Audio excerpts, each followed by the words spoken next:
കഴിഞ്ഞ ദിവസം കേരളത്തിലെ ഇലക്ഷൻ റിസൾട്ട് വരുമ്പോൾ LDF അമ്പെ പരാജയപ്പെട്ടിരിക്കുകയാണ്.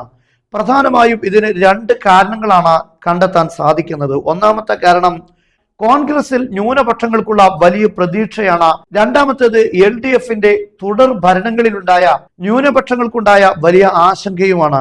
ഒന്നാമത്തെ പ്രതീക്ഷ എന്ന് ഞാൻ പറഞ്ഞത് രാഹുൽ ഗാന്ധി തന്നെയാണ്. നമുക്കറിയാം, വോട്ട് ചോരി എന്ന പേരിൽ വലിയൊരു ക്യാമ്പയിൻ തന്നെ കൊണ്ടുവരാൻ രാഹുൽ ഗാന്ധിക്ക് സാധിച്ചിട്ടുണ്ട്.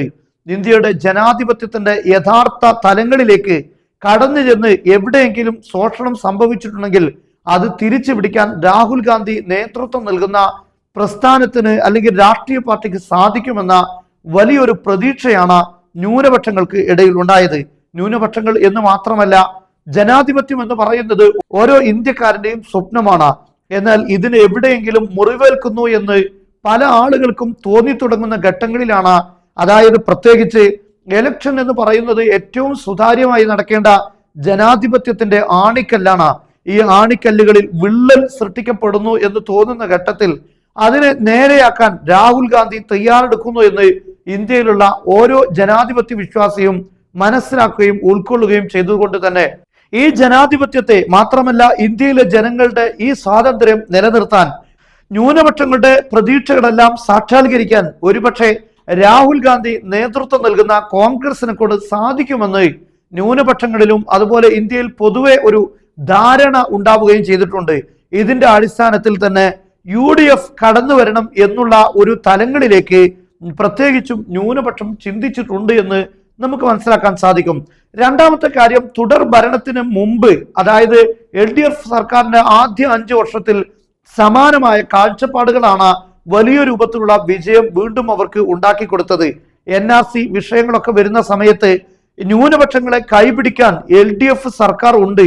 കേന്ദ്രം ഏത് നിലപാടുകൾ സ്വീകരിച്ചാലും കേരളം നമ്മെ കൈവിടിയില്ല എന്ന ന്യൂനപക്ഷത്തിന്റെ വലിയൊരു പ്രതീക്ഷ, ആ പ്രതീക്ഷയായിരുന്നു രണ്ടാമത് അതിശക്തമായി ന്യൂനപക്ഷം LDF സർക്കാരിനെ ഏറ്റുപിടിച്ചത്. എന്നാൽ ആ ഒരു പ്രതീക്ഷ മങ്ങുകയും വെള്ളാപ്പള്ളിയെ പോലുള്ള ആളുകൾ വർഗീയപരമായി ന്യൂനപക്ഷങ്ങൾക്കെതിരെ സംസാരിക്കുമ്പോഴും അവരെ കൈപിടിച്ചും അവരെ തലോടിയും കൊണ്ട് നടക്കുന്നത് വല്ലാത്ത വേദന ഉളവാക്കിയ കാര്യമാണ്. അൻവർ ഉന്നയിച്ച പല പ്രശ്നങ്ങളും യഥാർത്ഥത്തിൽ അൻവർ പരാജയപ്പെട്ടിട്ടുണ്ടെങ്കിലും ഉന്നയിച്ച വിഷയങ്ങൾ ഓരോ ജനാധിപത്യ വിശ്വാസികളുടെയും മനസ്സിന്റെ ഉള്ളിലേക്ക് കയറി ചെന്നിട്ടുണ്ട്. ആ സന്ദർഭത്തിൽ കേരള സർക്കാർ എന്ത് നടപടികളാണ് അത്തരം കാര്യങ്ങളിൽ സ്വീകരിച്ചത് എന്നത് ചോദ്യചിഹ്നമായി നിലനിൽക്കുമ്പോഴും അത്തരം കാര്യങ്ങൾ വലിയ ആശങ്കയായി ന്യൂനപക്ഷങ്ങളെയും വേട്ടയാടിയിട്ടുണ്ട്.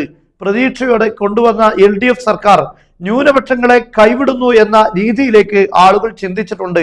അൻവർ ഇത്തരം കാര്യങ്ങൾ ഉന്നയിക്കുന്ന അതേ ഘട്ടത്തിൽ KT ജലീലും സമാനമായ കാര്യങ്ങൾ പറഞ്ഞിട്ടുണ്ടെങ്കിലും KT ജലീലിനെ ഒതുക്കാൻ LDFന് സാധിച്ചു, അൻവറിനെ ഒതുക്കാൻ സാധിച്ചില്ല എന്ന് മാത്രമേ ഉള്ളൂ.